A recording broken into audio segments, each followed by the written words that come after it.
আসসালামু আলাইকুম ওয়া রাহমাতুল্লাহ।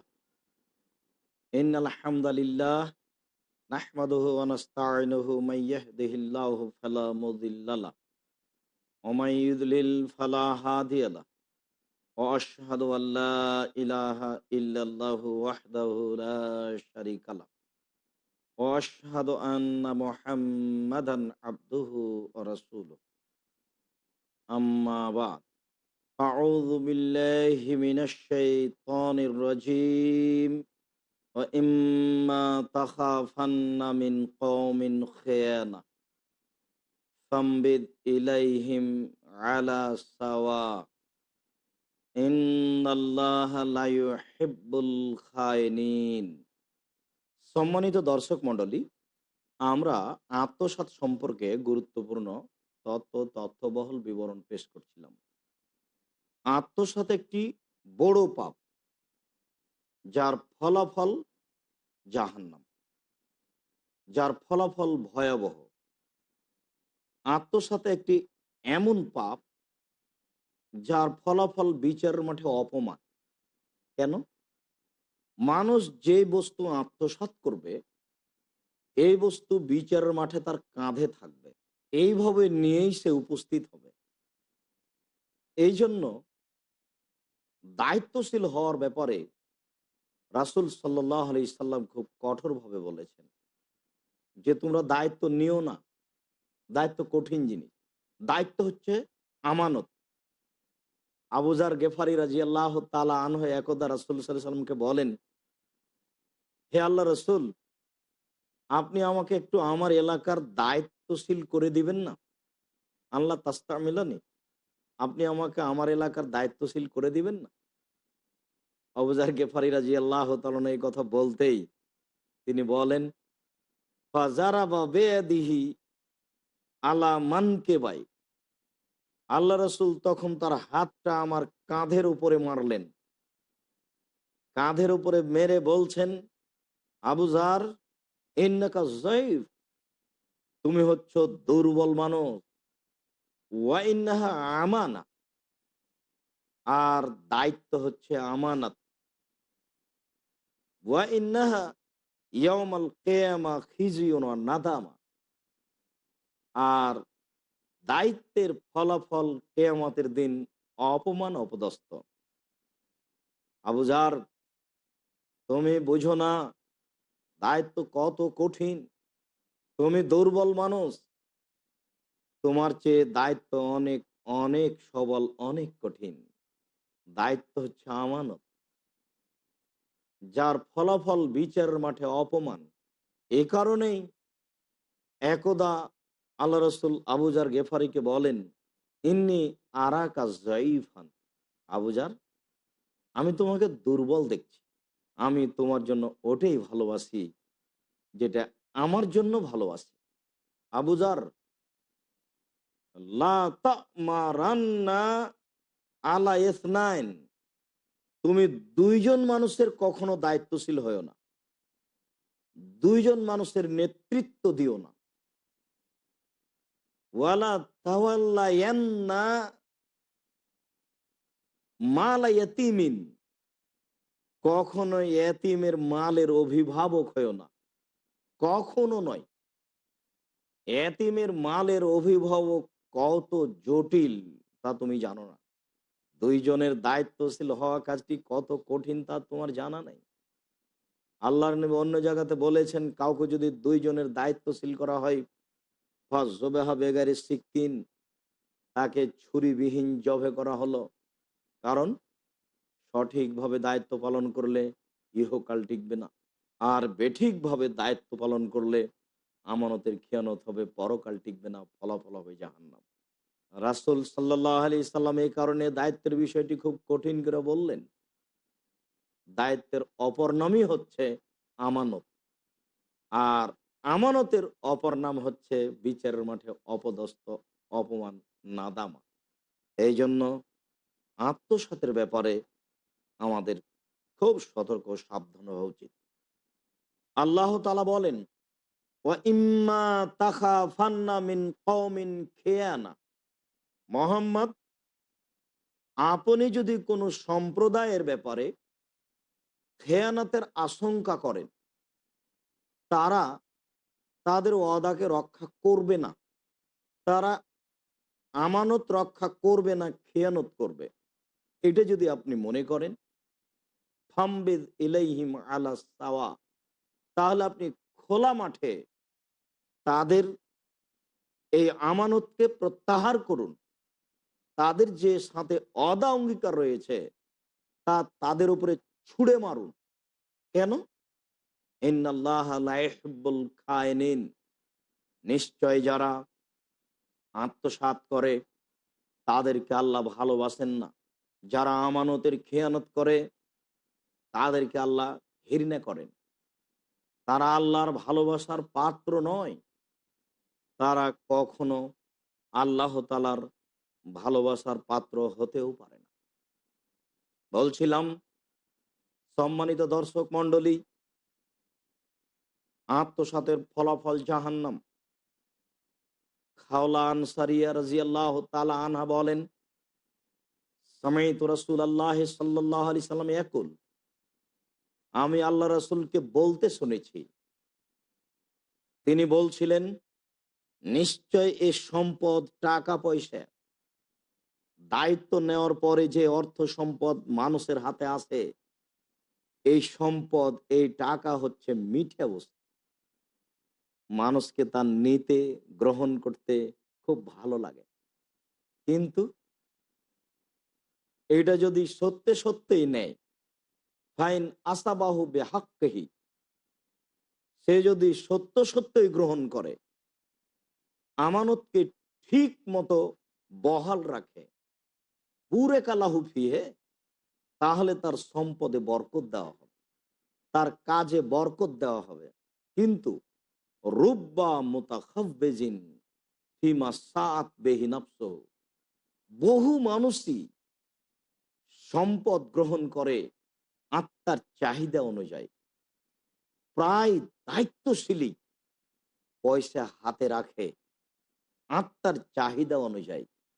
মন যেভাবে চায়, 10-এর পয়সাকে সেভাবেই ব্যবহার করে, যেভাবে প্রয়োজন মনে করে নিজের জন্য 10-এর সম্পদকে সেভাবে ব্যয় করে। জানে না তা কত জটিল। রাসূল সাল্লাল্লাহু আলাইহি সাল্লাম ফলাফলে বলেন, লাইসা লাহু ইয়াউমাল কিয়ামা ইল্লান নার, বিচারের মাঠে তার জাহান্নাম ছাড়া কোনো সিদ্ধান্ত হবে না। সম্মানিত দিনী ভাই ও বোন, পৃথিবীর সকল মানুষকে বলছি, যারা আপনারা পৃথিবীর বিভিন্ন প্রান্ত হতে এই পিস টিভির সামনে বসে এই আত্মসাতের বিষয়টি মনোযোগ সহকারে শুনছেন, তাদেরকে আমরা বলতে চাচ্ছি, আপনার কাছে যেভাবে দায়িত্ব আসুক না কেন, আপনি দায়িত্বের ব্যাপারে সচেতন হন, নইলে আপনি দায়িত্ব পরিহার করুন। আল্লাহ রসুল আবু জার গেফারিকে বললেন, কখনো তুমি 2 জন মানুষের দায়িত্বশীল হইও না, কখনো তুমি একজন এতিমের মালের মালিক হতে যায় না। কেন? আল্লাহ রসুল অন্য জায়গাতে বলেছেন, 7টি কারণে মানুষ ধ্বংস হয়। সে ইহকালও ধ্বংস হবে, পরকালও ধ্বংস হবে। পরকালে হবে তার জাহান্নাম। তার একটি হচ্ছে আল ইশরাকু বিল্লাহ, আল্লাহর সাথে শিরক করা। দ্বিতীয় হচ্ছে কাতুল নাফস, মানুষকে হত্যা করা। তৃতীয় হচ্ছে অসেহর, জাদুকে বিশ্বাস করা। চতুর্থ হচ্ছে আকল মালিল ইয়েতিম, এতিমের পয়সা ভক্ষণ করা। পঞ্চম হচ্ছে আকলুর রেবা, সুদ খাওয়া। ষষ্ঠ হচ্ছে তাআল্লি ইয়ামুজ যাহাব, যুদ্ধের মাঠ থেকে পালিয়ে যাওয়া। সপ্তম হচ্ছে মুহসানাতিল মুমিনাতিল গাফিলাত, সতী সাধ্বী একজন ভালো নারীর উপরে অপবাদ লাগানো। এই 7টি কাজে মানুষ ধ্বংস হবেই। তার একটি হচ্ছে, কেউ যদি এতিমের মাল ভক্ষণ করে। খাওলা আনসারিয়া রাদিয়াল্লাহু তাআলা আনহা বলেন, রাসূল সাল্লাল্লাহু আলাইহি ওয়াসাল্লাম বলেছেন, খাওলা আনসারী রাদিয়াল্লাহু তাআলা আনহা বলেন, ইন্না রিজালান ইয়াতাখাওয়াজুনা ফি মালিল্লাহি রাসূলিহি, নিশ্চয় মানুষ আল্লাহ এবং আল্লাহ রাসূলের সম্পদ ভক্ষণ করে চিন্তা ভাবনা না করেই, হালাল হারামের বিবেচনা না করেই, বেগাইরে হাক্কিন, অন্যায়ভাবে। যারা এই দায়িত্ব নিয়ে সম্পদ ভক্ষণ করবে অন্যায়ভাবে, যারা এই সম্পদ আত্মসাৎ করবে, রাসূল সাল্লাল্লাহু আলাইহি সাল্লাম বলছেন, ফালাহুন্নার, তার জন্য জাহান্নাম, সে জাহান্নামে যাবেই। আত্মসাতের ফলাফল জাহান্নাম। এ ব্যাপারে ভাবার কিছু নেই। হয় দায়িত্ব ছেড়ে আসতে হবে, আর না হলে সঠিকভাবে তা পালন করতে হবে। সম্মানিত দর্শক মণ্ডলী, আমরা আত্মসাৎ সম্পর্কে গুরুত্বপূর্ণ আলোচনা পেশ করছিলাম। কিছুক্ষণের জন্য আমরা বিরতিতে যাচ্ছি। এই বিষয়ে আপনাদের সাথে আবারও কথা হবে। ততক্ষণ আপনারা আমাদের সাথেই থাকুন। আসসালামু আলাইকুম ওয়া রাহমাতুল্লাহ। সম্মানিত দর্শক মণ্ডলী, আপনারা এই গুরুত্বপূর্ণ আলোচনা শোনার জন্য যে অপেক্ষা করছেন, এই জন্য আপনাদের শুকরিয়া। আপনাদের জন্য আল্লাহর কাছে আন্তরিকভাবে দোয়া করি। আল্লাহ যেন আপনাদেরকে হেফাজতে রাখেন, ঈমানের উপরে রাখেন, অবৈধ পয়সা উপার্জন থেকে দূরে রাখেন, ১০ পয়সা আত্মসাৎ থেকে বাঁচিয়ে রাখেন। আল্লাহ তুমি আমাদের এই তৌফিক দান করো। আল্লাহ।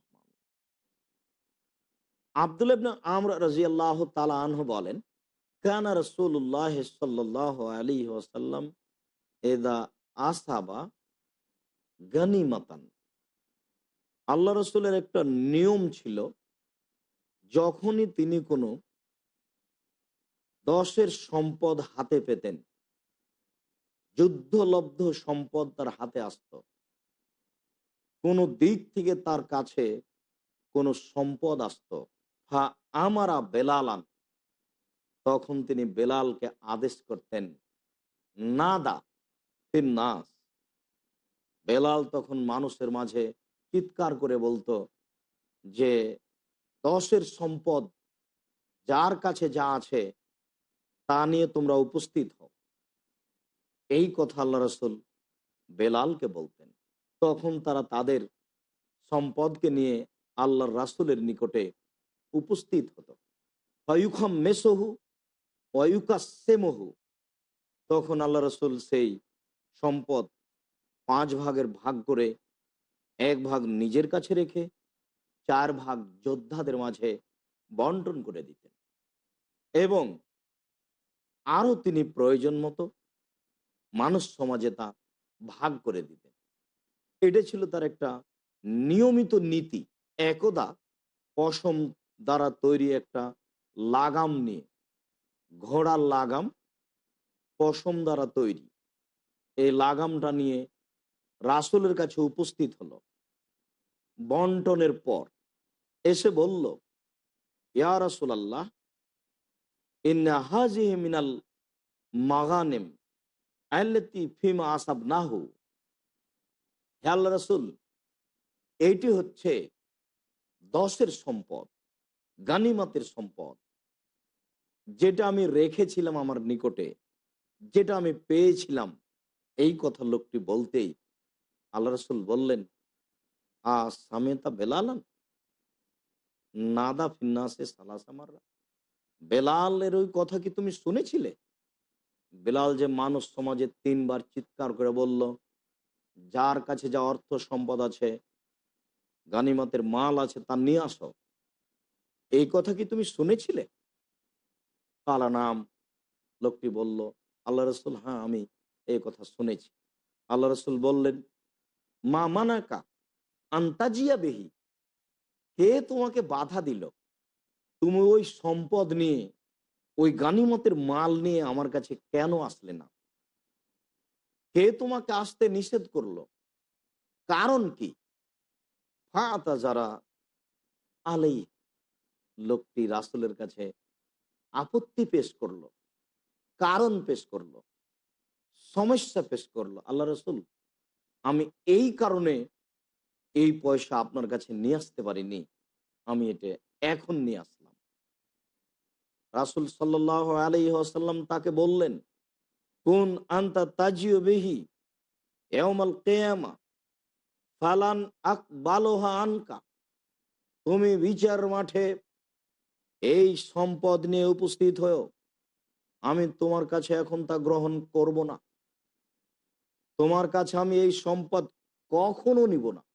তুমি বেলালের চিৎকার শোনোনি? বেলাল যে বলল, যার কাছে 10-এর সম্পদ আছে সে যেন উপস্থিত হয়। তুমি শোনার পরে আসলে না কেন?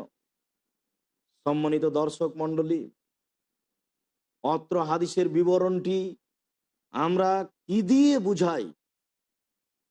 আমরা দায়িত্বশীলদেরকে কি দিয়ে বুঝাই? আল্লাহুস সামাদ। লোকটি অল্প জিনিস রেখেছিল পাশে, তা হচ্ছে একটা ঘোড়ার লাগাম মাত্র। তবু তা পশমের লাগাম। কত টাকার সম্পদ? এটা কিছুই না। এবং সে নিজে আত্মসাৎও করেনি। যখন বেলাল রাদিয়াল্লাহু তাআলা ডেকেছিলেন তখন তিনি নিয়ে উপস্থিত হননি। এটাই অপরাধ। তিনি কোনো একদিন তা নিয়ে উপস্থিত হলেন আল্লাহ রাসূলের সামনে এবং বললেন, এই সম্পদটা আমি গানিমতের পেয়েছিলাম, এটা আপনি গ্রহণ করুন। স্বইচ্ছায় নিয়ে এসে পেশ করলেন। কিন্তু আল্লাহ রাসূল বললেন, তুমি বেলালের এই কথা শোনোনি? জি, আমি শুনেছি। কে তোমাকে আনতে বাধা দিল? দেখেছেন? তার মানে 10-এর সম্পদের ব্যাপারে মানুষকে এত সতর্ক থাকতে হবে, যেটা কিছুক্ষণ সময়ও দেরি করে রাখাটাও ভুল। এটা একটা জাহান্নামের কারণ। আল্লাহ রাসূল তো তারপরে এটা গ্রহণ করলেন না। তিনি বললেন, তুমি এটা বিচারের মাঠে নিয়ে উপস্থিত হও। তো বিচারের মাঠে ওই পশমের লাগামটা কাঁধে করে নিয়ে উপস্থিত হবে এবং ঘুরতে থাকবে। একদিন যদি ঘুরতে বলা হয়, সময় হলো 50 বছর। আর যদি 3 দিন ঘুরতে বলা হয়, সময় হলো 1.5 লক্ষ বছর। মানুষ জানে না 10-এর পয়সা কত বিপজ্জনক বস্তু। মানুষ জানে না দায়িত্বের ফলাফল কত কঠিন। যদি মানুষ একটু জানার চেষ্টা করত, তাহলে এইভাবে 10-এর পয়সার পিছনে মানুষ পড়ে পরকাল হারাতো না। আবু হুরায়রা রাদিয়াল্লাহু তাআলা আনহু বলেন, আল্লাহ রাসূল একদা বসে সাহাবীদের সাথে কথা বলছেন। যা আরাবিয়ুন, হঠাৎ একটা পল্লীর মানুষ রাসূলের কাছে এসে উপস্থিত হলো। এসে বলল, মাতাসা, কিয়ামত কবে হবে? তখন আল্লাহ রাসূল তার সাথে কথা বললেন। যখন তার নিজের কথা শেষ হয়ে গেল, তখন তিনি বললেন, মানিস সায়েল, জিজ্ঞাসাকারী কে? কোন ব্যক্তি আমার কাছে কেয়ামত সম্পর্কে জিজ্ঞাসা করলো? তখন এই ব্যক্তি বলল, আমি আল্লাহ রাসূল জিজ্ঞাসা করছি, কেয়ামত কবে হবে? তখন আল্লাহ রাসূল বললেন, এজা জুইয়াতিল আমানাত ফান্তাজের ঈশা, যখন 10-এর পয়সা নষ্ট করা হবে, আমানতকে ধ্বংস করা হবে, তখন তুমি মনে রাখিও যে এখন কেয়ামত হবে। পল্লীর মানুষ, অশিক্ষিত মানুষ রাসূলের এই বাক্যটি বুঝতে পারল না। লোকটি বলল, কাইফা ইয়াজাতুহা, আল্লাহ রাসূল, 10-এর সম্পদ ধ্বংস হবে এটা কিভাবে? এটা তো বুঝতে পারলাম না। তখন আল্লাহ রাসূল বললেন যে 10-এর পয়সা ধ্বংস হলো, এ যা উসসিদাল আমর ইলা গায়রি আহলিহি ফান্তাজিরি সা, যখন দায়িত্ব অযোগ্য মানুষের হাতে তুলে দেওয়া হবে। দায়িত্বশীল যখন নিম্ন শ্রেণীর মানুষ হবে, দায়িত্বশীল যখন ইতর শ্রেণীর মানুষ হবে, দায়িত্বশীল যখন তার হাতে আসা সম্পদ কত গুরুত্বপূর্ণ সম্পদ তা বুঝবে না, দায়িত্বশীল যখন নির্দ্বিধায় তার হাতে আসা সম্পদকে ভক্ষণ করবে, তখনই মনে করতে হবে এখন কিয়ামত হবে। এটাই কিয়ামতের লক্ষণ। সম্মানিত দর্শক মণ্ডলী, আমরা বলছিলাম দশের সম্পদ ভয়াবহ সম্পদ। দায়িত্ব একটি কঠিন, ভয়াবহ আমানত, যা রক্ষা করা মানুষের জন্য অতীব কঠিন। কঠিন ইমানের পরিচয় দিয়ে তা রক্ষা করা যায়, তাছাড়া তা রক্ষা করা মোটেই সম্ভব হবে না। তা যে কত জটিল তা মানুষ জানে না। মানুষ যদি একটু ভাবত তা কত কঠিন, তাহলে হয়তো বা তার জন্য এটা সহজ হতো।